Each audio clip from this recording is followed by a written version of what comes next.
Estamos no ar, podcast do Estimado.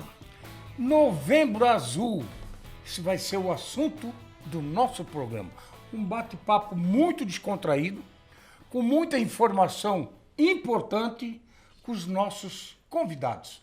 Um é o convidado do programa, médico, Dr. João Carlos Cedrez, urologista, que vai falar principalmente do câncer de próstata. E o nosso convidado muito especial é o parceiro do programa, do podcast do Estimado, Hélio Floriano. Hélio Floriano, que tem mais de 20 anos de televisão, mais de 50 de rádio, é o nosso parceiro do programa, que hoje vai fazer parte do nosso bate-papo. A saúde do homem, principalmente, é o assunto, o foco do programa, o podcast do Estimado. Obrigado por ter vindo, nosso estimado João Carlos Cedrez, o nosso doutor, como diz o manezinho da ilha. Ô doutor, tudo azul? Tudo bem, é um prazer estar de volta contigo. E eu acho que é extremamente importante, Neri, o tipo de programa que tu faz. Ciência, não tem muito sentido você fazer ciência sofisticada para atingir a população de um modo geral. Eu me lembro da primeira vez que a gente fez um programa desse, que deve fazer uns 4 ou 5 anos, tentando fazer com uma linguagem bem popular, uma linguagem bem simples, uma linguagem bem acessível, que eu acho que isso que é o importante. Não adianta a gente falar um programa, falar de dado, falar de estatística, falar disso, daquilo, de ciência de alta complexidade e ninguém levar mensagem nenhuma ou aproveitar para nada.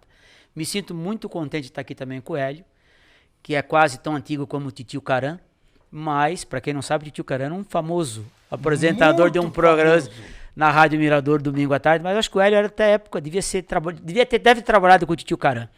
Então eu acho que é importante a participação do Hélio também, e a minha ideia é fazer exatamente o que a gente fez aquela primeira vez, é tentar deixar uma mensagem que seja extremamente útil para as pessoas que estão nos vendo, independente do seu grau de formação científica. É verdade. Eu sempre falei isso nos meus programas durante 22 anos. Eu gostei sempre de fazer muito saúde, sempre gostei. Tanto que muitos médicos da nossa cidade passaram nu na boca do povo. E eu sempre pedia justamente isso que você falou. Vamos falar uma linguagem bem popular, porque nós estamos no interior de Santa Catarina. Hoje, claro, via Facebook, via Diário do Alto Vale, enfim, internet, que é o nosso caso agora do podcast do Estimado, você acessa e vê tudo. Mas quem está mais no interior, e é o nosso caso, precisa de uma informação com um linguajar fácil de entendimento. Essa que é a grande charada. Não adianta vir aqui falar em termos técnicos, que a medicina tem muito, e que vai chegar a informação, o que é isso? Falou em quem? Pistolim? O que é o pistolim?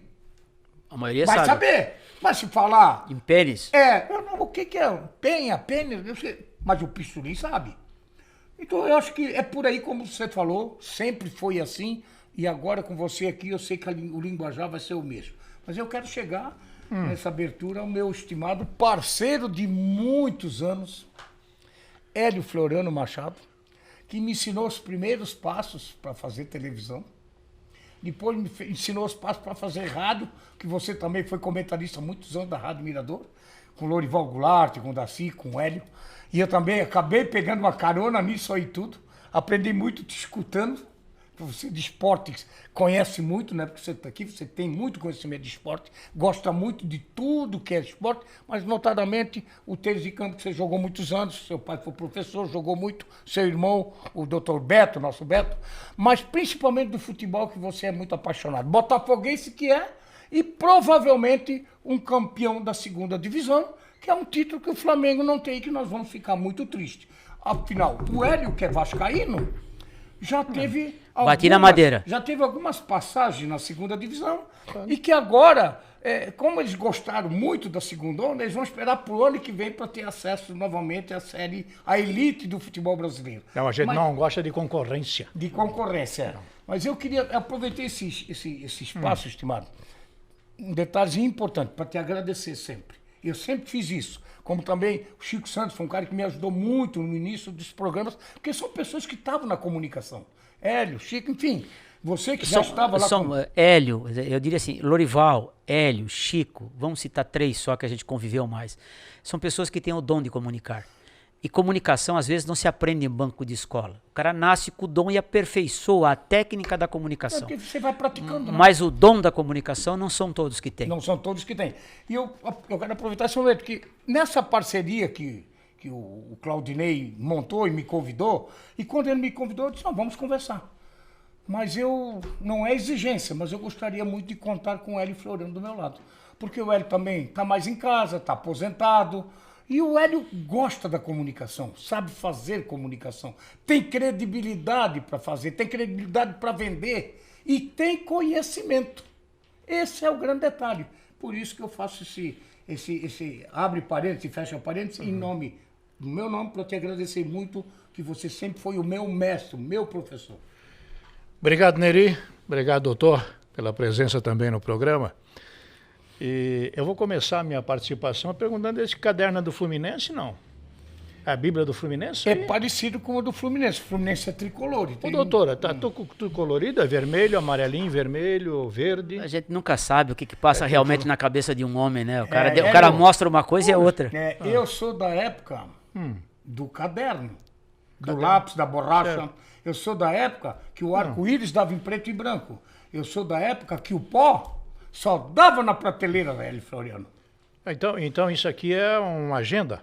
É a minha agenda do programa. A agenda do programa. Tá bom. Minha agenda do programa é um caderno. Primeiro, é um prazer muito grande estar aqui, né? Ao lado do Jornal do Alto Vale, né? Junto com o Claudinei, do Diário do Alto Vale. Mas já foi jornal, né?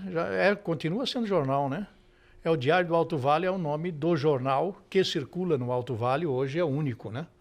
Hoje é o único, não tem mais nenhum. E quando você me convidou, eu de pronto aceitei, porque era uma maneira de continuar na comunicação, mesmo usando todos estes portfólios, né, que são as mídias sociais hoje, que estão muito em evidência, que você carrega na palma da sua mão e vai acompanhando, né? Vai acompanhando as mídias sociais, e é o caso do nosso podcast que estamos fazendo hoje com um assunto muito importante. E se eu estou presente aqui é para dar testemunhos aos nossos amigos que são os machões. Não é verdade? É verdade. Ô, doutor, não é os machões? É os machões, né? Os machões que realmente... Isso é mais um detalhe, doutor. Existe uma coisa que é cultural. Não adianta a gente querer mudar, e independente de qualquer coisa, nós somos uma sociedade patriarcal e machista. Ponto. Isso é cultural, isso é histórico.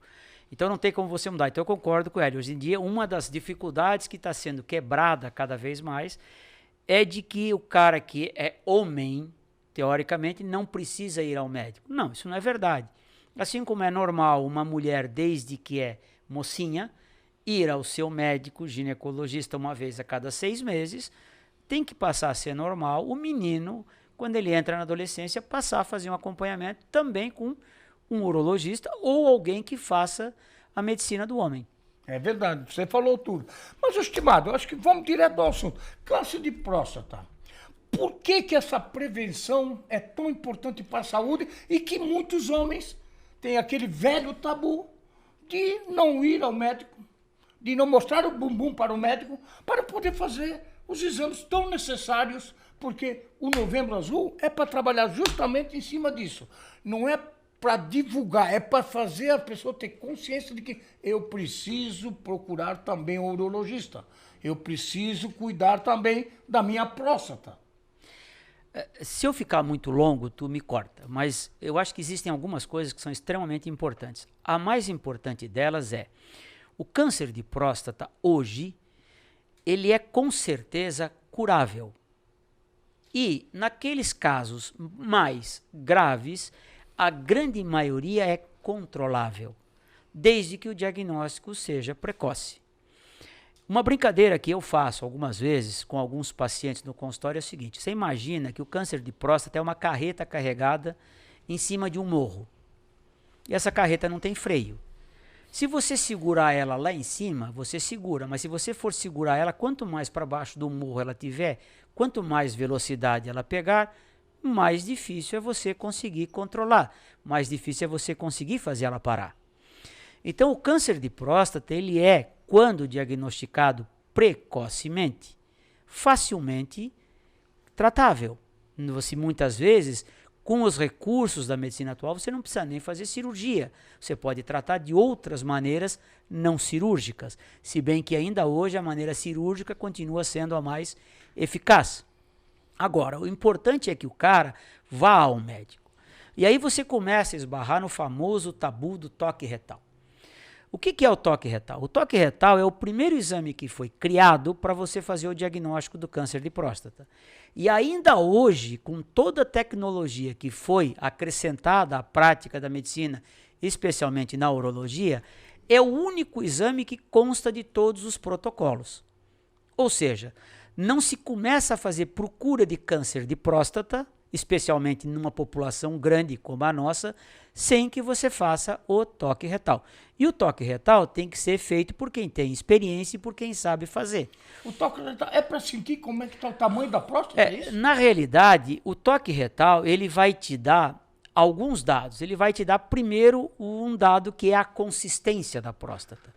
Então, um urologista experimentado, quando ele toca a próstata pela consistência, ele consegue identificar se ela sugere ser uma próstata normal ou se ela sugere ser uma próstata alterada por infecção, por inflamação ou por uma doença não benigna. Mas isso é uma coisa que o toque retal ele não precisa ser feito em cada consulta, como as pessoas acham ou como alguns homens acreditam. Você tem que fazer no mínimo um toque retal. Por quê? Todo mundo fala, mas eu fiz o exame no sangue, o PSA. Mas o PSA, para ele ter um valor preditivo, você precisa saber o tamanho da próstata. Que o PSA é um exame volume dependente. PSA é sangue, né? Sangue. Você faz o exame, você faz uma dosagem no sangue. Então, se você tem um PSA, por exemplo, de 4 numa próstata de 40 gramas, é um PSA normal. Se você tem um PSA de 4 numa próstata de 10 gramas, é um PSA anormal. Então, você tem que ter uma ideia do tamanho da próstata desse paciente para você valorizar o PSA. Então, como o crescimento da próstata não é um troço absurdo de ano para ano, se o paciente fizer uma consulta, fizer um toque retal, que o urologista avalie o tamanho dessa próstata e possa pedir os exames, sabendo o tamanho dessa próstata, ele só vai voltar a fazer um toque retal se houver uma alteração nesses exames que ele vai passar a fazer rotineiramente. Existem vários protocolos de segmento. Qual é o que eu sigo? Na primeira consulta, eu faço um toque retal, faço um exame de sangue, faço um exame de urina e faço um exame que é para medir a pressão do jato urinário chamado urofluxometria. Que a primeira coisa que um crescimento de próstata altera é o fluxo urinário. E muitas vezes ele é tão pouco a cada período de tempo que o paciente não percebe que o fluxo urinário está alterando. Mas você tem um exame hoje, um aparelho que mede esse fluxo para dar uma relação. Então, se eu tenho um paciente que tem um toque normal, um exame de urina normal, um exame de sangue normal e um urofluxo normal, a cada ano eu vou pedir para esse paciente um exame de urina e um exame de sangue. Se esse exame de urina alterar e se esse exame de sangue alterar, ou se o paciente tiver alguma outra queixa, você faz mais algum exame. Eu não vou repetir um toque retal no paciente que mantenha os seus exames normais. Ou seja, se eu fizer um toque retal no paciente hoje, daqui 5 anos, ele continuar com o mesmo exame de urina, com o mesmo exame de sangue, com poucas alterações no exame de fluxo urinário, eu não preciso fazer outro toque. Eu só vou fazer o acompanhamento. Agora, o primeiro toque, para você ter um basal, eu preciso fazer. Não tem como você não fazer. Existem outras maneiras de avaliar o tamanho da próstata? Existe. Ultrassom, você avalia o tamanho da próstata. Mas você não avalia o mais importante, que é a consistência. Que é a superfície, o formato da próstata. Isso é só com o toque. Só com o toque. Então o toque é o exame mais, vamos dizer assim, mais preciso que existe. Não é que é o mais preciso, ele é o mais fácil de você fazer, embora tenha mais tabu, e ele é o que te dá mais informações na hora. Faça uma brincadeira em casa. Pega uma laranja e passe o dedo nessa laranja para você sentir. Você vai perceber que você sente toda a superfície da casca da laranja. Põe a água, você vai ver que a tua sensibilidade aumenta. Coloca um gel, aumenta mais ainda. Quando você faz o toque retal, e a cápsula prostática, que é aquilo que você sente fazendo toque retal, ela tem uma consistência parecida com uma casca de laranja bem lisinha. Então, se você tem o gel que você usa para fazer o toque retal, se você tiver um caroçozinho de meio centímetro, você vai sentir com o teu dedo. E aí o urologista experiente, puxa, esse paciente tem um caroço. Quer dizer que necessariamente é um câncer? Não, não quer dizer que seja necessariamente um câncer. Mas ele te dá uma informação na hora, puxa, eu preciso investigar mais esse paciente. Se eu fizer um toque, essa superfície for absolutamente lisa, o cara não tiver dor, os limites estão precisos, o tamanho é razoável, eu não preciso fazer mais muita coisa. Então, qual é a vantagem do toque retal? Eu não preciso esperar amanhã para ver o resultado do exame.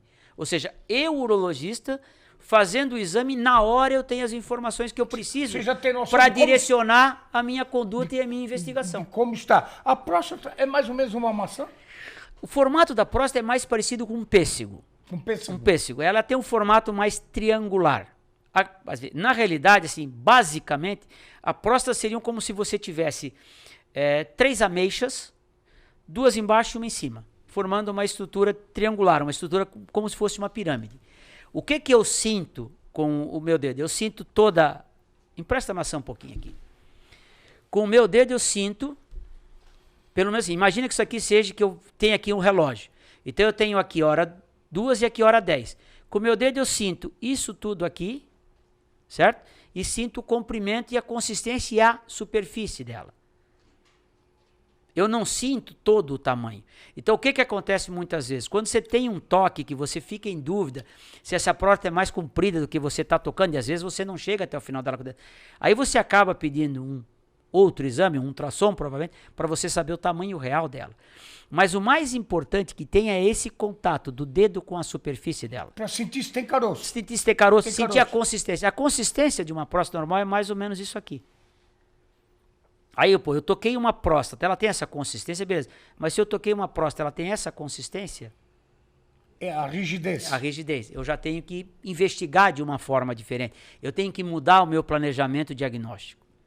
E aí você pode partir para uma série de exames, entendeu? Mas o fundamental é os homens entenderem o seguinte, olha, num exame que demora 10 segundos, 15 segundos no máximo, porque o que o toque é feito? Você introduz o dedo no ânus, você leva o teu dedo até o fundo, até onde você chega. E não tem dor você nenhuma, passa né? para cá, você passa para cá. Não é dolorido, e você deixar tirou. isso bem claro. Não é dolorido. É um exame confortável? Não, não é um exame confortável. Quem já fez sabe que não é confortável. Mas é um exame que é absolutamente indolor. Você pergunta para qualquer mulher se ela gosta de fazer toque vaginal. Claro que não, né? A resposta vai ser não. Vai ser não, né? Mas ela não vai lá fazer a cada 6 meses? A mulher vai, né? Pois é. A Assim, mulher vai. É por isso que a nossa sociedade ela é uma sociedade patriarcal e machista. Mas tem que começar a acabar isso. Eu quero deixar o Hélio à vontade para ele entrar no assunto já também. É importante porque o Hélio é um paciente e fez um tratamento com Não, você, eu fiz cirurgia. Fez cirurgia, né? Nós fizemos Mas cirurgia. eu quero só fazer uma perguntinha para não perder o meu raciocínio. A mulher, ela é muito importante para fazer com que o homem deixe esse tabu de lado e procure o médico para fazer o exame da sua próstata, para ver como é que tá. É porque às vezes o homem pode reclamar em casa, eu tô urinando pingando, eu tô não sei o quê. O cara às vezes reclama para mulher. E tem gente que não fala para mulher. Veja bem, eu vou te falar a minha experiência pessoal. Ela é confirmada pela maioria dos urologistas que eu conheço. A minha experiência pessoal é a seguinte. Eu sou urologista em Rio do Sul há 40 anos, certo? No começo, 80% dos homens vinham ao consultório sozinho para fazer o exame da próstata. Tinha vergonha de trazer a mulher? Hoje, 80% vem acompanhado pela mulher. E desses 80%, mais de 80%, quem marca a consulta é a mulher. Nessa condição de fazer o exame quando o cara não está sentindo nada. Que ele vem fazer a famosa consulta de controle, de rotina. Ele vem aqui, eu quero saber como é que está a minha próstata. É lógico, quando o cara sente alguma coisa, quando o cara tem dificuldade para urinar, quando o cara tem dor, quando a urina tranca, quando a urina sangue, ele vem sozinho correndo. Que na verdade não deveria esperar tanto, você tem que fazer rotineiramente. Então assim, aquele cara que vem fazer a consulta, que a gente pergunta, olá, boa tarde, o que eu posso fazer para ajudar o senhor? Eu vim aqui fazer o exame da próstata. Esse, em 80% das vezes, ele vem acompanhado pela mulher. E isso é uma coisa extremamente importante. Mas talvez não precisasse disso. Talvez o cara tivesse essa iniciativa, tivesse que ter essa iniciativa ele mesmo. Olha, eu fiz 45 anos, eu vou fazer o exame da próstata. É mais ou menos, começa aos 40, 45? Existem algumas discussões a respeito. No Brasil, já se brigou isso, inclusive no aspecto legal, por causa do Ministério da Saúde. Mas eu faço parte de um grupo muito antigo e que tem argumentos a favor, mas existem grupos que têm argumento contra. A minha conduta pessoal é: todo homem com mais de 45 anos, eu acho que deve fazer um toque retal. Ponto. Abaixo de 45 anos, só se ele tiver uma história de câncer na família, muito forte. Alguns cânceres hoje da mulher também estão começando a ser relacionados com uma maior frequência de câncer de próstata relacionados a essas mulheres. Mas hoje a gente valoriza muito o câncer de próstata na ascendência paterna do paciente. Por exemplo, se o cara teve um irmão com câncer de próstata, se o pai teve um pai com câncer de próstata, se o pai teve um avô com câncer de próstata. Eu tenho, por exemplo, aqui na região uma família, um sobrenome, que pelo menos 7 ou 8 já tiveram. Então todo paciente que chega... que é genético, então? Tem uma forte incidência. Esse, assim, o cara chegou lá no meu consultório com esse nome, com 40 anos, eu já faço o exame. Mas eu acho que a idade de corte é 45 anos. Mas você pode antecipar baseando na história do paciente. Hélio, fique à vontade, porque você é um paciente que vivo, está aqui. Vivo. O Hélio tratou, está feliz da vida, não teve tabu nenhum. Não teve. Doutor Cedrez é show. Eu trato com ele, tenho muita liberdade, até porque eu conheço há muitos anos. Não, aliás, nós já fomos companheiros de microfone, nós já tivemos o prazer de trabalharmos juntos. Jogar bola junto. Nós ensinamos muita coisa para o João no toque de bola, aquelas coisas, você sabe. Tu desse umas aulinhas? Eu dei umas aulinhas para o João. Precisava disso. Olha, Hélio, olha que isso não é verdade. E é o seguinte, a minha história prostática, ela rolou muitos anos, né? Ela rolou, o doutor sabe disso, eu tive em vários médicos, urologistas, até que chegou um ponto que eu disse, eu vou no João. Agora eu vou no João, vou conversar com o João.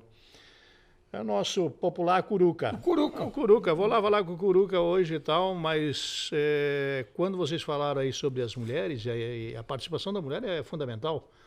A mulher tem que incentivar o homem a cuidar da sua próstata. Como o homem incentiva a mulher a cuidar da sua vagina, do interior da sua vagina, melhor, né? Por quê? Eu sempre fui incentivado pela Dona Maria, diz, vai cuidar, o problema é o seguinte, está levantando muito de noite, está isso, está aquilo, está aquele outro. Eu digo, tá bom, então vamos. E realmente eu consultei vários urologistas e quem me fez a cirurgia foi o João Cedrez. O nosso doutor Curuca. Aí tu pergunta assim, e daí, como é que foi a cirurgia? Não sei, não lembro. Eu não lembro. Não lembro o que aconteceu. Mas a ideia é essa, o paciente não pode sofrer. Eu não lembro. Se eu disser assim para você que eu lembro de alguma coisa que aconteceu na cirurgia, não lembro de absolutamente nada pós-cirúrgico. Claro, a gente tem aquela sondinha que causa algum transtornozinho para a gente, mas eu estou aqui, estou vivo, com 74 anos e eu já perdi muitos amigos aí com câncer de próstata com 60 e poucos anos. Porque demoraram em buscar o tratamento, talvez até precocemente. É aquilo que eu disse, o Hélio sempre teve uma vantagem, que ele sempre procurou o recurso. Então ele sempre veio fazendo um acompanhamento. O grande problema, Neri, e isso é a mensagem que tem que ficar. Vá ao médico. Vá fazer o exame. A diferença é brutal em termos de resultado, o tempo que você faz o diagnóstico da doença da próstata. Se você faz um diagnóstico precoce, você tem uma chance muito grande de se livrar da tua doença e viver o resto da tua vida sem problema. Se o tratamento for tardio, mesmo que você não morra do câncer de próstata, e a chance é muito grande hoje disso, você vai ter uma vida muito atrapalhada por causa dos tratamentos, por causa de uma série de outros fatores. Eu acho que a grande mensagem do Novembro Azul não é você procurar exame sofisticado, eu vou fazer uma ressonância, eu vou fazer uma tomografia, eu vou fazer um ultrassom. Não, vai no médico da tua confiança, deixa ele fazer o primeiro exame, que é uma conversa contigo e um toque retal, e aí você discute com ele quais são as possibilidades. E você pode ter certeza que se você for num urologista sério, o cara vai dizer o seguinte: olha, você tem uma próstata absolutamente normal, que não precisa ser mais estudada do que você fazer os exames de rotina. Ou ele vai dizer: olha, a tua próstata tem uma área suspeita, que eu preciso tirar a dúvida que existe se ela pode ou não causar problema para ti. Mas o exame, o toque retal ou a conversa com o urologista, ela tem que ser feita. E não é uma coisa rara, embora hoje cada vez seja mais difícil, do cara sentar na minha frente e dizer o seguinte: olha, eu não quero fazer toque retal.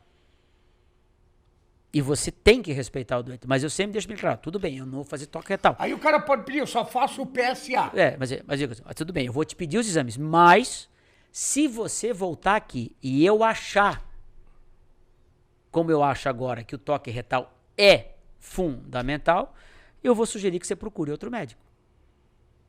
Porque daqui a pouco, daqui 5 anos, esse cara vai dizer: pois é, mas naquela época não interessa o que ele falou. Eu vou ser responsabilizado por não ter feito. Então, quando o paciente vem na primeira consulta, eu até peço os exames. Mas, se os exames derem normais e mesmo eu achar que tem que fazer o toque retal, e o paciente não quiser fazer, eu digo: olha, não sinto muito, não vou ficar chateado com o senhor, mas eu prefiro que o senhor procure alguém que trate como o senhor quer. Existem algumas doenças que têm que ser tratadas como têm que ser tratadas, e o câncer de próstata é uma delas. Existe um rito de tratamento que tem que ser seguido. E esse rito de tratamento e diagnóstico, o toque retal faz parte. Quer perguntar alguma coisa? Eu quero perguntar para o doutor, porque esses dias eu ouvi um comunicador falando o seguinte, que a cirurgia prostática é considerada eletiva. Mas né, esse negócio de eletiva é muito... não é uma coisa certa, porque se tiver que fazer uma cirurgia de urgência, como é que faz daí? É eletiva ou não é eletiva? O que acontece assim, a maioria das doenças da próstata, benignas ou não benignas, certo, elas podem ser consideradas eletivas e podem ser consideradas urgências. Por exemplo, se você tiver uma lesão benigna da próstata, mas você tiver uma retenção urinária, ou seja, você tiver incapacidade de urinar de forma espontânea e tiver que passar uma sonda, você passa a ter uma cirurgia de urgência. Por quê? Porque enquanto você não tirar essa sonda, você não vai voltar a urinar espontaneamente. certo. Ou você pode ter um sangramento, ou você pode ter uma infecção, alguma coisa que acabe urgenciando a tua condição cirúrgica. No câncer de próstata, você, dependendo do tipo de câncer que você tem, do estadiamento, ou seja, do grau em que ele está, você tem hoje opções que dizem os trabalhos, o efeito desse tratamento é o mesmo de uma cirurgia.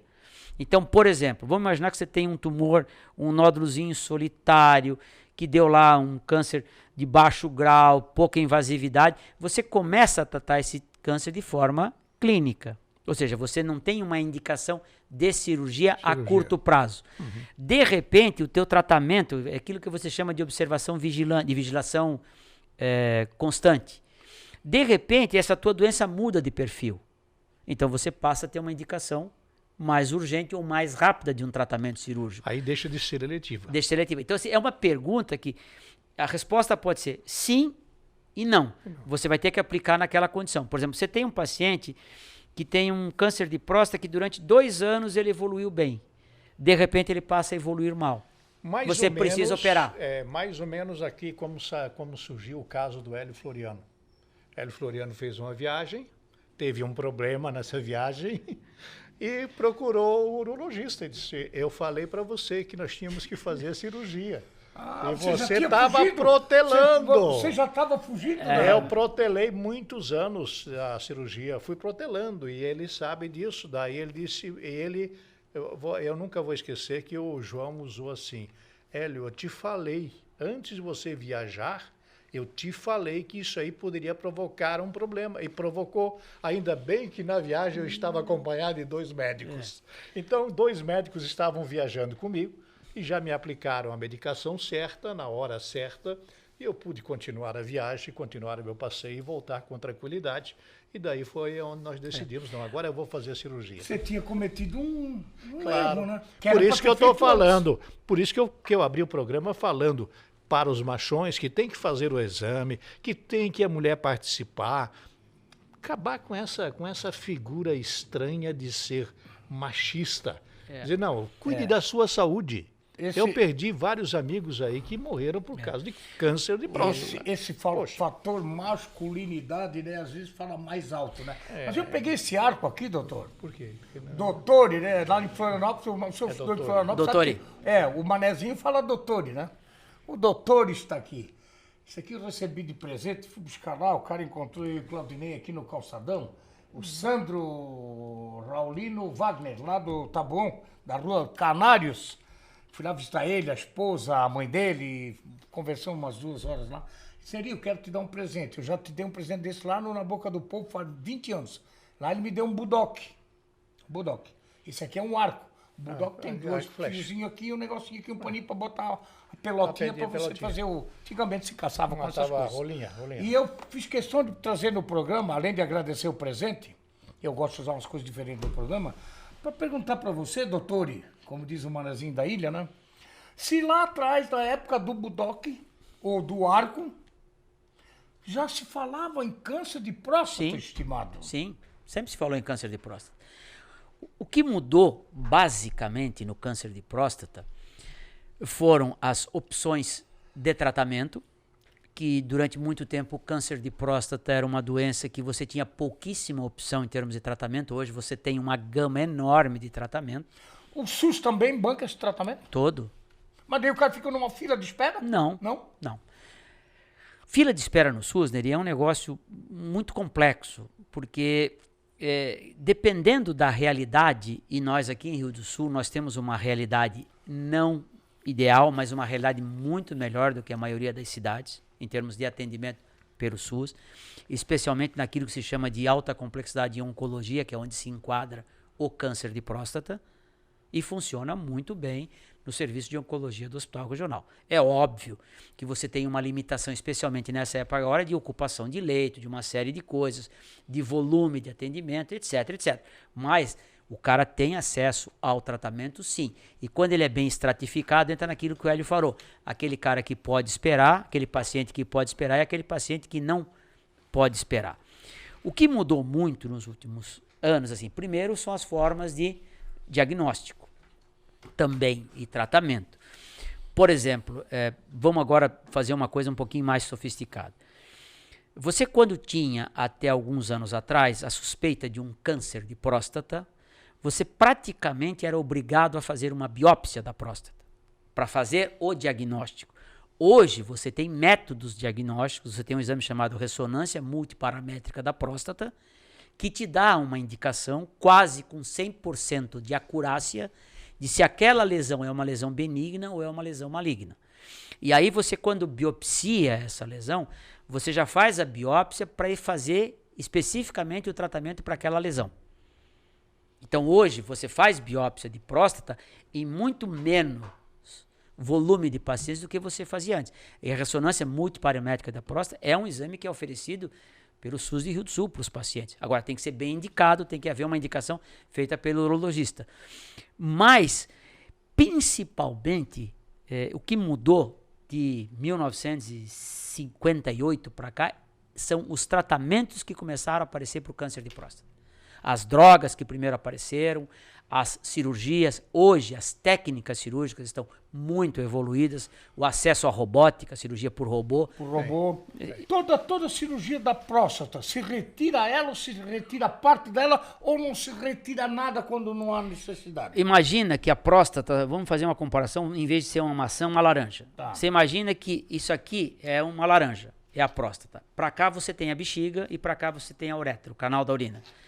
A próstata, ela funciona como se fosse uma junção entre a bexiga e o canal da urina. Quando a doença é benigna, quando não é uma doença maligna, o que você faz? Ou através de um instrumento que você usa pelo canal, ou através da cirurgia, através da bexiga, você tira toda aquela parte carnosa da laranja e você mantém aquela parte branca e a casca. Para essa parte branca e essa casca continuarem fazendo essa ligação entre a bexiga e a uretra para que o cara tenha fluxo de urina, certo? Então, na cirurgia benigna da próstata, você tira só a glândula prostática, porque a próstata é formada por uma parte glandular, uma parte estromal e uma cápsula que segura essas duas então, coisas. na verdade, a próstata fica, o que pode sair é a glândula. Você tira só a parte, você deixa a casca e você tira o miolo. O miolo. Na cirurgia para o câncer de próstata, não. Você tem que cortar aqui e cortar aqui. E aí você faz uma emenda da bexiga com o canal da urina. E ela sai fora. E a próstata sai inteira fora. Por isso que a cirurgia... Essa chama cirurgia radical? Radical da próstata. Por isso que a cirurgia do câncer de próstata é uma cirurgia mais complexa, é uma cirurgia que exige um grau de expertise e habilidade maior, por causa daqueles efeitos que podem acontecer com relação à potência, com relação à continência urinária. Na cirurgia benigna da próstata, a chance de impotência é mínima. A chance de incontinência urinária é mínima. Agora, na cirurgia radical da próstata, quando é feita por gente muito experiente, também são os índices baixos. Agora, quando cai na mão de um cara que não é tão experiente, esses índices podem sumir. Só que hoje já existem maneiras de corrigir eventuais maus resultados. Até alguns anos atrás, o cara que fazia uma cirurgia radical da próstata e ficava com impotência, ele praticamente ia viver contigo. Hoje você já tem tratamentos para recuperar isso. O cara que fazia uma cirurgia radical da próstata e ficava com incontinência, ele praticamente tinha que viver de fralda. A incontinência urinária é o xixi que vai... Hoje existem cirurgias para corrigir isso. Então essa evolução do diagnóstico primeiro para o câncer de próstata e agora dos tratamentos pro câncer de próstata e das eventuais complicações inerentes a um tratamento do câncer de próstata evoluíram muito. Elas estão muito evoluídas. E isso é uma coisa que a cada ano você percebe novas coisas.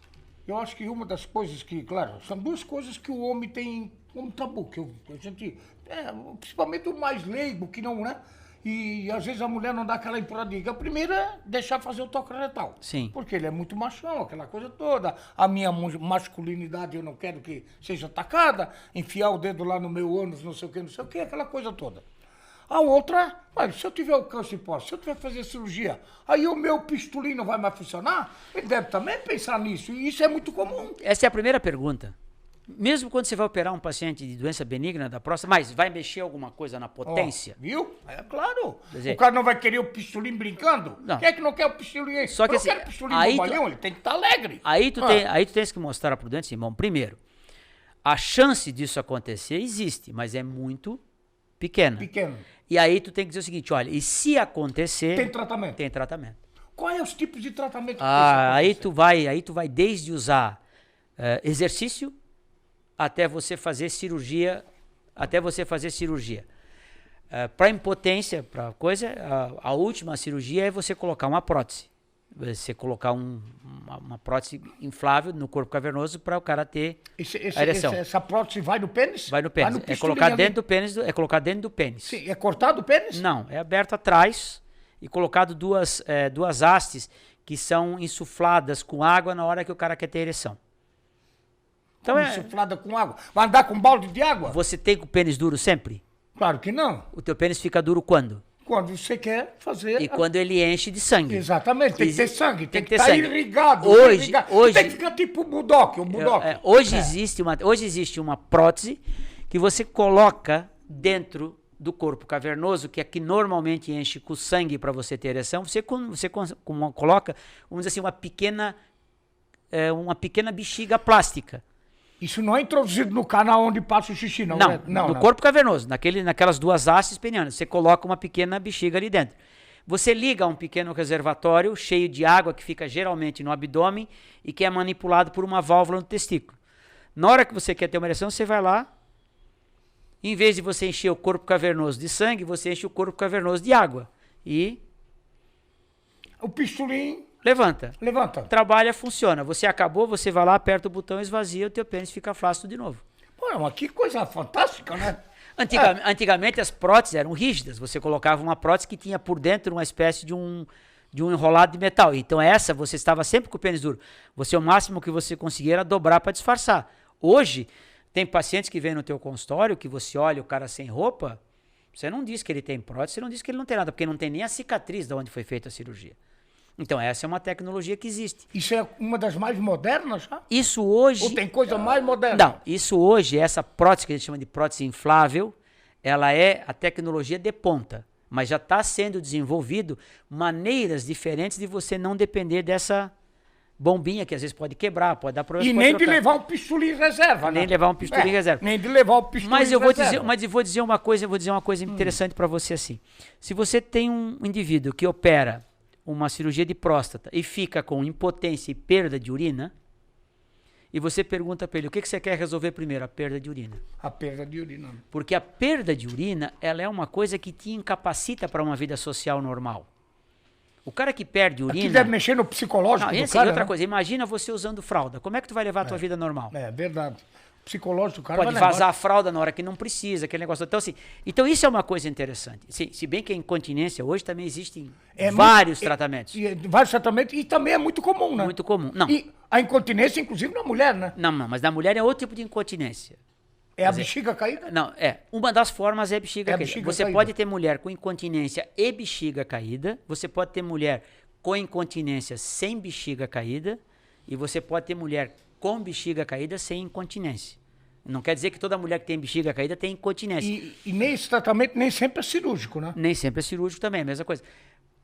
A incontinência feminina, ela geralmente pode ter relação com cirurgia também, mas ela geralmente, essa incontinência de esforço, que é chamada, ela não tem relação com tratamento cirúrgico, normalmente. No homem, a maioria das incontinências está relacionada a trauma, a lesão ou a procedimento cirúrgico. Mas é uma coisa muito interessante que na prática do consultório, do dia a dia, chama a atenção. Se você tem um paciente que é impotente, incontinente, o que você quer resolver primeiro? A incontinência. E às vezes... quer se livrar, na verdade, da fralda. Da fralda. E você às vezes pergunta assim, e se eu só puder resolver a incontinência e não resolver a impotência? Tudo bem. Porque a impotência, por mais traumatizante que ela seja, ela às vezes não te limita tanto no aspecto vida de dia a dia. Então a incontinência, para o homem especialmente, ela é muito mais preocupante, às vezes, do que a impotência. Mas a impotência também nem sempre vai ser introduzido no coisa. Você pode também, na impotência, usar o Viagra, usar o Cialis, usar essas medicações que você pode tratar a impotência de várias formas, certo? Nós estamos assim, tratando daquela impotência que é 1 grau mínimo até 1 grau máximo. Qual é a impotência de 1 grau máximo? É aquela que já se tentou fazer tudo, nada resolveu, você acaba fazendo a prótese. Mas nos tratamentos, nas impotências pós-cirurgia de próstata, cada vez mais elas respondem ao tratamento chamado medicamentoso, que é você tomar medicamento por via oral ou você injetar alguma substância no próprio corpo cavernoso para você estimular uma ereção. Mas é aquela história. O corpo cavernoso, vamos deixar bem claro. Né? São as duas hastes. É um nome técnico, mas na verdade, é o pênis, é o pistolim, é o Braulio. O pênis seria como se fossem 3 tubos. Você tem 2 tubos acima, que são os corpos cavernosos, que são 2 estruturas esponjosas que enchem de sangue e que causam a ereção. E abaixo deles você tem uma outra estrutura tubular, que é onde passa a uretra, onde passa o canal da urina. Então essas 2 estruturas que estão em cima são responsáveis pela ereção do pênis. E essas 2 estruturas é que você tem que mexer eventualmente quando você for tratar uma impotência. Porque a felicidade do homem tem muita coisa de felicidade. O futebol, a bola, o chopp, o Cuba, não sei o quê, o namoro. Mas a felicidade sem um pistolinho erguido não tem felicidade. Me diz uma coisa, estimado. quantos caras que tu conhece que morreu de impotência? Eu não me lembro de nenhum. E quantos que tu conhece que morreu de câncer de próstata? Ah, conheço alguns. Quantos caras que tu conhece que morreu de incontinência? Não sei. Quantos que você conhece que morreram de câncer de próstata? Ah, conheço vários. Esse é o problema. Que trataram tarde. Ou nem foram. Isso. Inclusive, médico. E o que conta? Inclusive, Sim. médico. Sim. Que demorou o tratamento, não quis tratar e infelizmente E outra foi. coisa que acontece, né, muito interessante, assim, as pessoas acham que a cirurgia de próstata é uma cirurgia tipo assim, eu vou no hospital, faço, em 30 dias eu tô... Não, a cirurgia de próstata, mesmo na doença benigna, ela tem um período de reeducação, de readaptação. Você quando quebra um braço, você não usa gesso? O que você faz quando você tira o gesso? Fisioterapia. Então, vou usar o exemplo do Hélio. O Hélio, quando ele fez a cirurgia dele, ele saiu do hospital com algumas orientações de fisioterapia pélvica para recuperar o mais rápido possível a sua capacidade de continência e a sua capacidade erétil. Sim, sim. E você trata, ele vai fazer fisioterapia e é uma fisioterapia que não é, pode perguntar para ele, já que ele...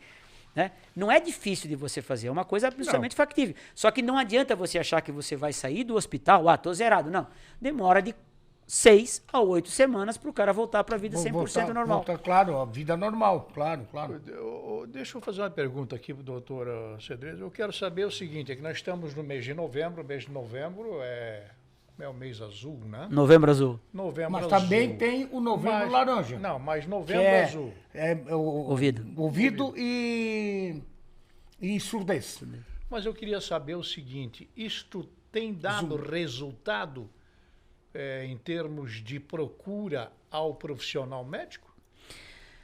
Porque nós sabemos que isso começou lá na Austrália, com um grupo de homens preocupados e tal, em 1999. Em 2011 foi reconhecido aqui no Brasil pelo Ministério da Saúde, né, e implantado definitivamente. O que acontece é o seguinte, talvez das patologias urológicas, o câncer de próstata seja aquela que dá o maior volume de gastos para os sistemas de saúde do mundo inteiro. E quanto mais sofisticado é o esquema de saúde, mais caro é o tratamento. Então, todos os países do mundo, que são países mais vamos dizer assim, mais ricos, começaram a investir nisso mais cedo. O Brasil começou a investir. A Sociedade Brasileira de Urologia, a partir de uma determinada gestão, final da década de 90, ou meados da década de 90, começou a investir muito nisso. O principal resultado que dá, Hélio, é que se fala do assunto. Antes não se falava do assunto. Era meio que hoje se fala do assunto, se quebrou muito o tabu. E eu posso te dizer que no mês de novembro eu não tenho um aumento significativo do meu número de pacientes que procuram para avaliar a próstata. Mas durante o ano inteiro a procura. É comum chegar lá, por exemplo, em março, olha, no mês de novembro eu vi isso. O mês de novembro ele está sendo como um farol, como um sinalizador que está espalhando a notícia para os homens. Então, assim, eu acho que nenhum urologista pode dizer o seguinte, olha, a não ser nos serviços de escola. Por exemplo, você tem serviços no Brasil hoje, por exemplo, Barretos. Barretos tem um caminhão, que nessa época do ano eles estacionam aquele caminhão numa determinada cidade e fazem um screening do câncer de próstata de X homens num dia. Mas aí é um trabalho feito por uma estrutura universitária, uma estrutura de ensino, uma estrutura de estudo. Para nós aqui na nossa realidade, no mês de novembro não aumentam as minhas consultas, a procura de exame de próstata, mas sempre fica uma memória para os meses seguintes, o cara chega lá e diz, olha, eu vi em novembro, a minha mulher viu, a minha filha viu, e aí acaba dando. Então eu acho que o grande mérito do Novembro Azul no Brasil foi tirar do baú, jogar para cima e transformar isso numa coisa pública, aberta ao debate. Uma pergunta de um leigo, né? Um leigo. Não sou médico, não sou estudante de medicina, mas alguém pode estar pensando em fazer essa pergunta, sei lá. o transplante de próstata Não existe. Não existe. Não existe. Isso... E qual é a função? Ninguém falou agora. A função da próstata. A próstata é responsável por produzir... Você, quando tem uma ejaculação, você elimina em torno de 3,5 a 4 ml de volume. De esperma. De esperma. De esperma. De esperma. O espermatozoide. De porra. De porra. Porra. Vamos falar mesmo. De porra. A linguagem popular é isso. De porra. O jato que está saindo aí é de porra. Tá aí. A gente não fala isso normalmente. Ô, porra. Desse meio a 1 ml é espermatozoide. Os outros 3,5 a 3 ml é um líquido que é responsável por alimentar o espermatozoide e por facilitar o caminho do espermatozoide naquele trajeto que ele tem que fazer, da vagina até lá em cima na trompa, onde ele fecunda o óvulo. Onde vai fecundar. A próstata é responsável pela produção da maior parte desse líquido que alimenta o espermatozoide. Então ela produz esperma. Ela produz um líquido. Um líquido. Chamado líquido prostático, que se mistura ao líquido seminal, que é uma vesículazinha que tem ao lado da próstata, que produzem esse líquido que se mistura com o esperma para formar aquilo que é eliminado na hora da ejaculação. A disfunção erétil tem muito a ver com a próstata? A próstata em si, não. Algumas doenças da próstata podem causar disfunção erétil. Mas a relação maior de disfunção erétil são com os tratamentos aos quais você submete a próstata. Por exemplo, se você fizer radioterapia de próstata para tratar um câncer de próstata, você pode produzir uma disfunção erétil. Algumas drogas que você... Que é uma das sequelas que pode ficar? Pode ficar, é isso? Pode ficar. Algumas das drogas que você usa para tratar câncer de próstata podem promover disfunção erétil. Algumas das cirurgias que você faz para próstata podem causar disfunção erétil. Mas a próstata em si, não. A próstata em si, o cara que é bom para transar... Tá, aquele que é o...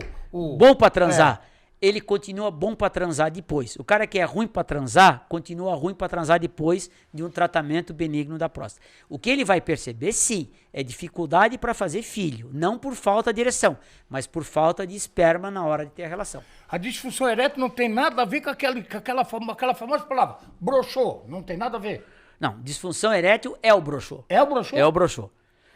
A infertilidade é que não tem. A infertilidade é que pode estar relacionada à disfunção erétil ou não. O que é a infertilidade? É você ter incapacidade de ter filho. De ter filhos, filho, por exemplo. Infertilidade. Se você faz uma cirurgia de próstata num cara de 50 anos de idade, entendeu? E esse cara ainda quer ter filhos, é interessante você propor para ele que ele vá num banco de esperma, colete uma quantidade determinada de esperma, congele para eventualmente gerar um filho no futuro.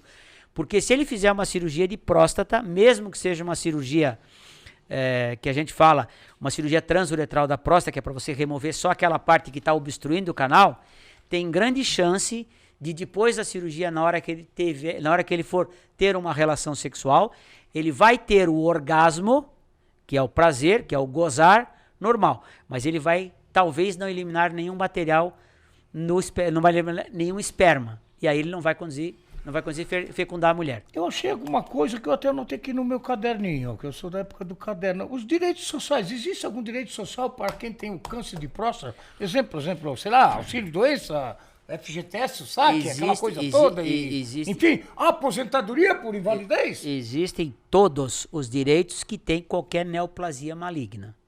No Brasil, qualquer paciente que tem câncer, dependendo da incapacidade que essa doença gera, ele tem uma série de benefícios, não pagar imposto de renda, uma série de coisas. Aí tu tens que fazer uma consulta no INSS e lá existem todas essas portarias. Por exemplo, câncer de pulmão, dá isso, câncer de fígado, dá isso, câncer de próstata, dá isso, né? É óbvio que às vezes tu passa por situações assim, por exemplo, aquele cara que quer comprar um carro com desconto, porque ele tem um câncer de próstata. Se ele tiver só um câncer de próstata, esse câncer de próstata não vai limitar a capacidade dele conduzir um automóvel. Aí ele já não tem direito? Já não tem direito. Não tem direito. Mas, por exemplo, se ele tiver uma metástase óssea, que é uma lesão secundária do câncer num osso que causa dor, esse cara vai ter. Sim, porque dele tem limitações. Tem limitações. Então, isso é que é uma coisa que as pessoas, quando a gente fala, tem direito, tem, mas existe todo um regramento. E é para qualquer doença, qualquer neoplasia maligna. Tem algumas neoplasias malignas que te dão direito à aposentadoria integral, uma série de benefícios, porque são aquelas que comprometem a tua vida. E tem outras que não comprometem a tua vida.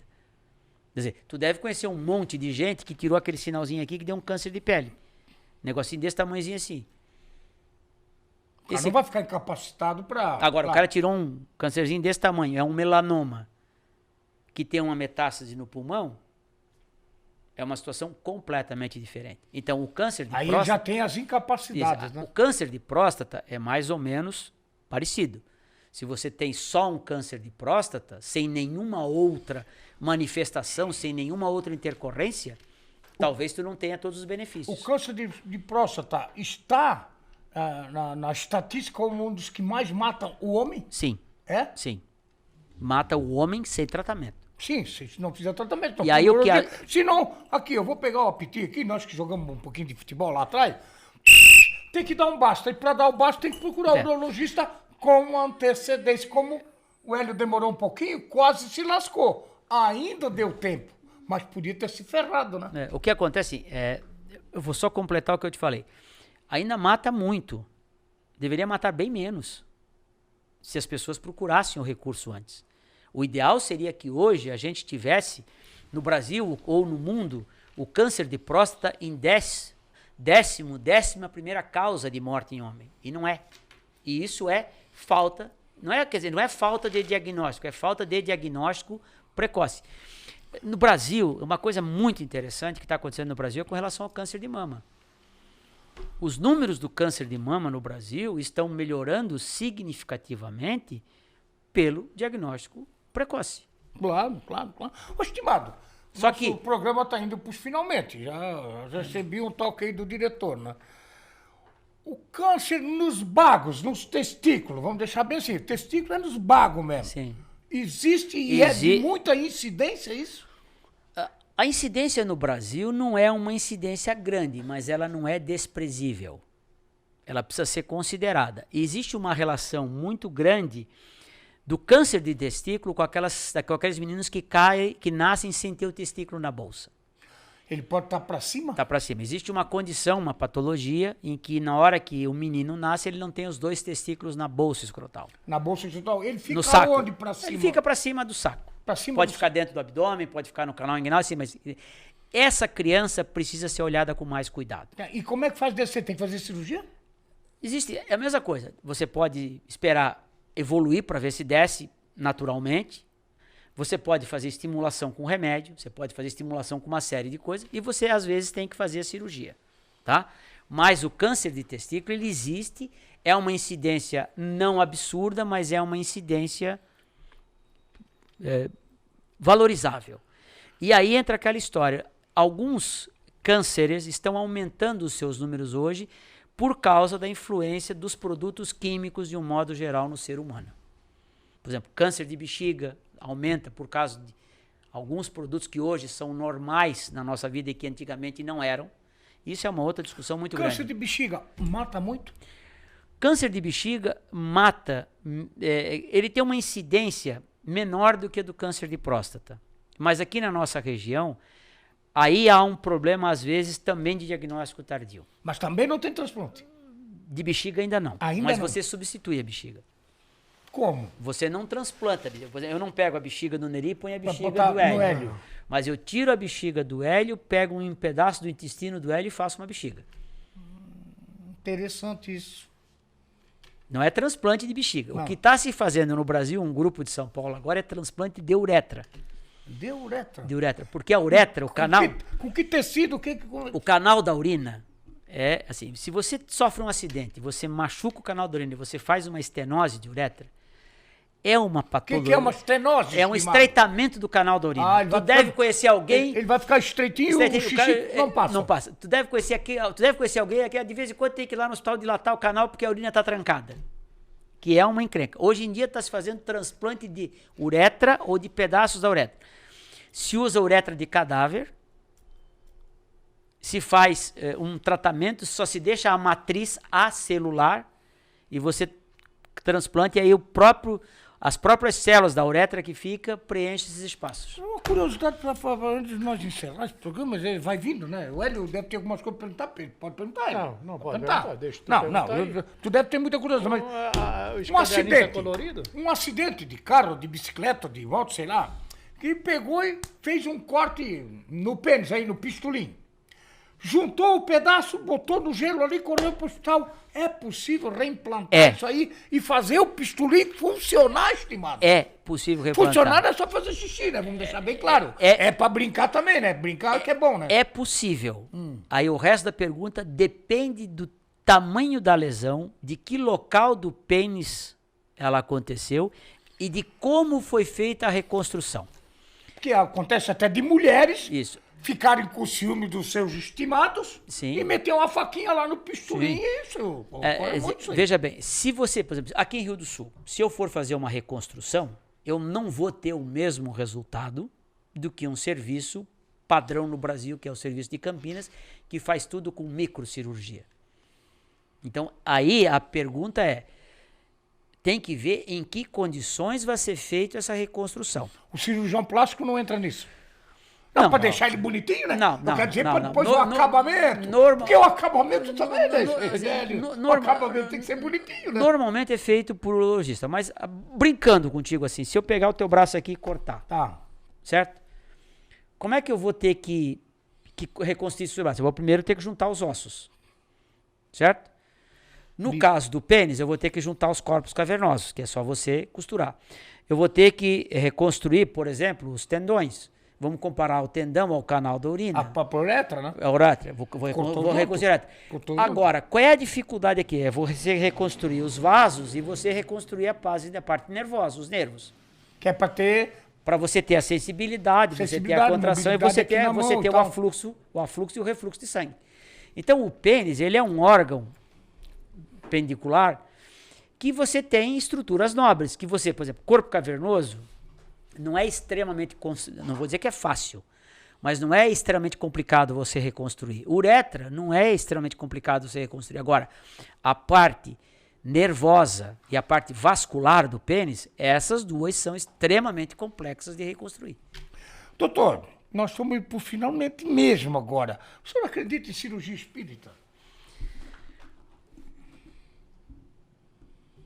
Tem muitos médicos que inclusive fazem cirurgia espírita. Vamos dizer assim, Neri, eu acho que tem algumas coisas, aí eu vou te responder, não como médico, tá? Como cidadão. Como pessoa. Como pessoa.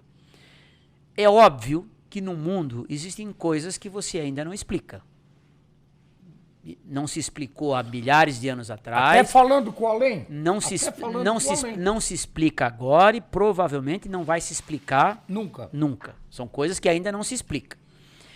Eu acho que paixão e fé são duas coisas muito pessoais, que cada um tem que ter a sua, porque senão é impossível viver. E que elas têm que ser respeitadas. Eu respeito a tua e você respeita a minha. E a cirurgia espírita, ela é baseada fundamentalmente na fé. E a fé, parece até que está sendo o último recurso. E a fé é uma coisa muito difícil de você julgar e de você avaliar. Você consegue medir a fé de alguém? Não tem como medir. Não tem como medir a fé. Cada um tem a sua. Existe uma coisa, uma vez que eu tive um problema, mas que não chegou a ser um problema. Eu não sei exatamente como é o nome, mas é um grupo de pessoas que faz uma oração de imposição de mãos. Imposição de mão. Não sei como é que é o nome. Tem uma... É imposição. Tem uma mão. Imposição, é imposição. E uma vez eu tinha um paciente... Existem igrejas que usam a imposição de mãos. Mas acho que jorei, uma coisa assim. É uma vertente, certo? E uma vez eu tive um paciente, já há algum tempo, que a família veio me perguntar o que eu achava de... Ele estava em casa, numa condição terminal, já não se tinha mais o que fazer em termos médicos para aquela pessoa. O que eu achava? Eu, na época, cara, eu só fiz uma pergunta. Eu digo, olha, essas pessoas que estão vindo aqui, parece que vinham de Blumenau, uma coisa assim, eles estão cobrando alguma coisa de vocês? Eles estão pedindo alguma coisa? Não, eles vêm aqui sem nos cobrar nada. Eu digo, olha, uma pessoa que vem de Blumenau aqui rezar porque acredita que está ajudando alguém, não está cobrando nada. Não vejo problema nenhum. O que eu sou muito preocupado é, às vezes, com o cara que transforma isso num comércio. Aí, vamos dizer assim, o charlatão. Aí o cara tá pode ser um charlatão. Aí o cara tá vendendo a fé ou tá explorando a fé. Mas eu acho, e nos meus pacientes, eu sempre digo isso, ó, a gente queria ir levar a pessoa em tal lugar. Digo, olha, por mim, não tenho nada contra. Vocês são livres porque vocês acreditam nisso. Você falou em fé, eu tenho que buscar isso aí. Deus, você acredita? Eu acho que Deus tem vários nomes, Neri. Cada um dá o nome que quer. Eu fui criado no Colégio Dom Bosco, ali no Dom Bosco. Então eu fui criado acreditando ou sendo ensinado de que o máximo da minha fé era Deus. Então, para mim, o máximo é Deus. Mas, de repente, você pode ser adepto de uma outra religião em que essa entidade superior tem um outro nome. Qualquer nome. E se você acreditar nesse outro nome, eu acho que é um direito que você tem. O que eu acho é que não dá para a gente fugir de uma realidade, que existe alguma coisa maior do que a gente, que controla tudo e que cada um dá o nome que quiser. É verdade. E cada um tenta acessar da forma que quiser. Vou pegar meu martelinho aqui, onde é que está meu martelo, estimado, porque senão o pessoal já vai dizer, vai começar a corneta, né? Opa, não funciona mais? Vai começar a corneta. A última pergunta, ele disse, Neri, bate o martelo. Maconha medicinal, maconha para tratamento, como é que você vê? A maconha, ou o princípio ativo da maconha, é comprovadamente eficaz numa série de doenças e deve, na minha opinião, ser usado. O problema é o comércio que existe ao redor disso, certo? Aí é que é difícil você controlar aquilo que é o uso medicinal, aquilo que é o uso recreativo. É óbvio que na nossa realidade, onde o controle não é exatamente um modelo, você vai ter pessoas que vão arranjar uma doença que vai dar a elas o direito de comprar a maconha, que é o uso não medicinal. Mas o princípio ativo da maconha como droga para tratamento de algumas patologias, especialmente algumas patologias do sistema nervoso central, é comprovado e eu acho que é fantástico e você percebe, você lê, você vê publicações de gente muito séria. Agora, como combater o cara que quer usar ela não de efeito medicinal? Aí nós esbarramos naquele negócio, ou seja, tomar uma cerveja não é bom? Ah, ótimo. Né? Agora tomar uma caixa? Uma caixa você vai... E ainda vai dirigir, né? Que daí é o pior ainda. Esse é o problema. Então, assim, então, de repente, a pergunta que eu queria te fazer é assim, bom, muito bem, o Neri está em casa, tranquilo, sossegado, sai de casa, tem um cara que não tem nenhuma doença, mas ele tem uma receita, ele comprou maconha para uso medicinal, ele se chapou, bateu no Neri e causou um acidente. Esse cara vai ser punido? Não, mas ele está usando maconha por efeito medicinal.